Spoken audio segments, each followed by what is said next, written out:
Inspired by the incredible early church. Article by John Piper. Founder and teacher, desiringgod.org. I've been reading Stephen Neal's A History of Christian Missions. It is an overwhelming thing to be caught up in the spirit of those early centuries when Christianity spread far and wide by countless, nameless saints in totally pagan cultures.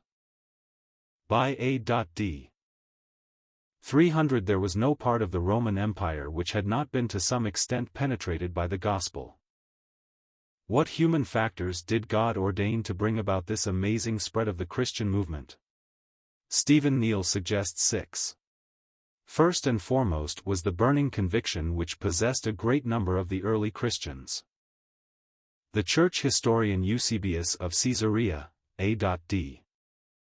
260–340, described the way the gospel spread. At that time, about the beginning of the 2nd century, many Christians felt their souls inspired by the Holy Word with a passionate desire for perfection.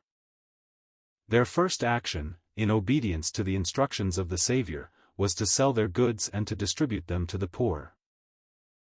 Then, leaving their home, they set out to fulfill the work of an evangelist, making it their ambition to preach the word of the faith to those who as yet had heard nothing of it, and to commit to them the books of the divine Gospels.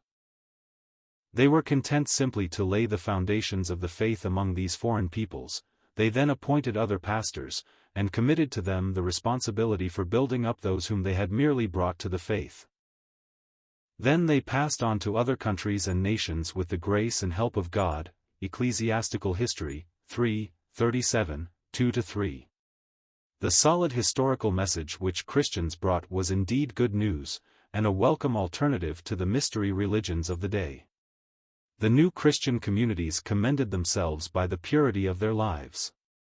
The Christian communities were marked by mutual loyalty and an overcoming of antagonisms between alienated classes. The Christians were known for an elaborate development of charitable service, especially to those within the fellowship.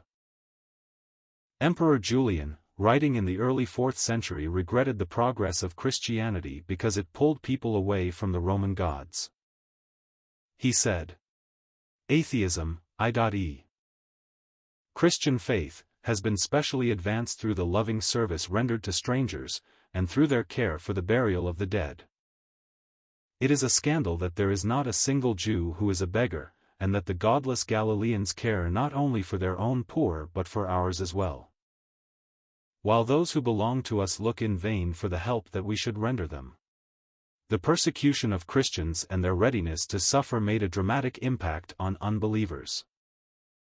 Neal observes, under the Roman Empire Christians had no legal right to exist.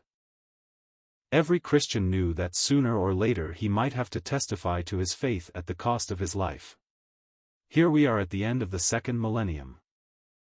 May God raise up hundreds of thousands of superordinary Christians and Christian communities with this kind of passion. Pastor John.